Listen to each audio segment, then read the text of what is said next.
শরীয়তপুরের নড়িয়ার মসুরা গ্রামের নিম্ন মধ্যবিত্ত পরিবারের সন্তান বিশ্বজিৎ দাস ভাগ্য পরিবর্তনের আশায় রাজধানীতে পাড়ি জমিয়েছিলেন। কাজ করছিলেন দর্জির দোকানে। কোনো রাজনৈতিক দলের সঙ্গে জড়িত না থাকলেও নিষ্ঠুর রাজনীতির বলি হয়ে লাশ হয়ে ফিরতে হয়েছে তাকে।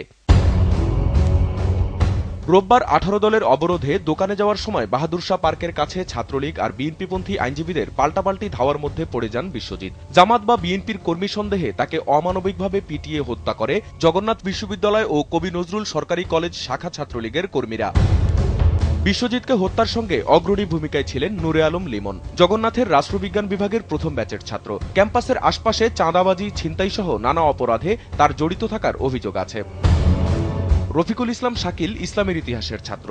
অভিযোগ আছে ছাত্রলীগের উপনাট্য সম্পাদক বাবরের ক্যাডার সে। তার বড় ভাই আবার পটুয়াখালী জেলা ছাত্রদলের শীর্ষ নেতা।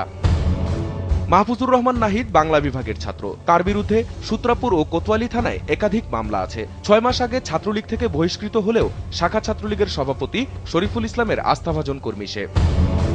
দর্শনের ছাত্র ইমদাদুল হক ক্যাম্পাস ও আশপাশের এলাকায় বিভিন্ন সন্ত্রাসী কর্মকাণ্ডে জড়িত বলে অভিযোগ আছে। সেও বাবরের ক্যাডার বলে পরিচিত। বিশ্বজিৎকে হত্যায় সক্রিয় অংশগ্রহণটা তারও আছে। ওবায়দুল কাদের তাহসিন মনোবিজ্ঞানের 2য় বর্ষের ছাত্র। বিশ্বজিৎকে হত্যায় সরাসরি জড়িত সেও। ছাত্রলীগ পরিচয়ে সন্ত্রাসী কর্মকাণ্ড করে আসলেও তার বড় ভাই শিবিরের রাজশাহী বিশ্ববিদ্যালয়ের একটি হলের সভাপতি।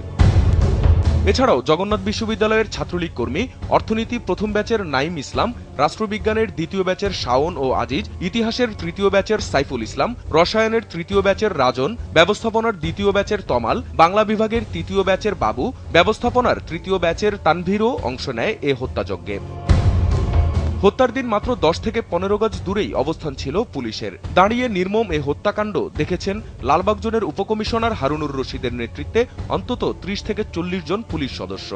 ঘটনার দিনই সংবাদ মাধ্যমে হত্যার ছবি এমনকি ভিডিও ফুটেজ প্রচার করা হলেও সূত্রাপুর থানায় অজ্ঞাত 25 জনকে আসামি করে মামলা করে পুলিশ, যাদের মধ্যে চিহ্নিত সেই খুনিদের নামই নেই। উল্টো ঘটনার পরই খুনিরা জগন্নাথ বিশ্ববিদ্যালয় ছাত্রলীগের সভাপতি শরীফের জন্মদিনে নেচে গেয়ে আনন্দ করেছেন বলে জানা গেছে। অথচ পুলিশ তাদের খুঁজেও পাচ্ছে না।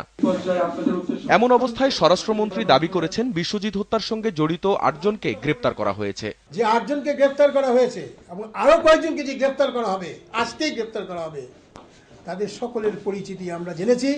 এরা কেউ বাংলাদেশ ছাত্রলীগের সক্রিয় সদস্য নয়, বাংলাদেশের ছাত্রলীগের সঙ্গে জড়িত নয়। যদিও পুলিশ বলেছে 6 জনকে শনাক্ত করা গেলেও গ্রেপ্তার করা হয়নি এখনো।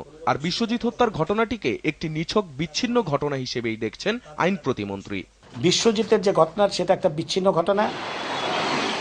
অন্যদিকে বিশ্বজিৎ হত্যার সঙ্গে জড়িত 5 জনকে 24 ঘন্টার মধ্যে গ্রেপ্তারের নির্দেশ দিয়েছে হাইকোর্ট। একটি রিট আবেদনের পরিপ্রেক্ষিতে হাইকোর্টের আদেশে বিশ্বজিতের পরিবারকে কেন ক্ষতিপূরণ দেওয়া হবে না তাও জানতে চেয়েছে হাইকোর্ট। অবিলম্বে সমস্ত চেষ্টা করে যেন গ্রেপ্তার করা হয় এবং আগামী 13 ডিসেম্বর আদালতকে সেটা জানাতে হবে। যদি গ্রেপ্তার করতে ব্যর্থ হয় পুলিশ বা আইনশৃঙ্খলা রক্ষাকারী বাহিনী, তাও আদালতকে জানাতে বলা হয়েছে আগামী 13 ডিসেম্বরের মধ্যে। আখলাকুস সাফা, দেশ টিভি, ঢাকা।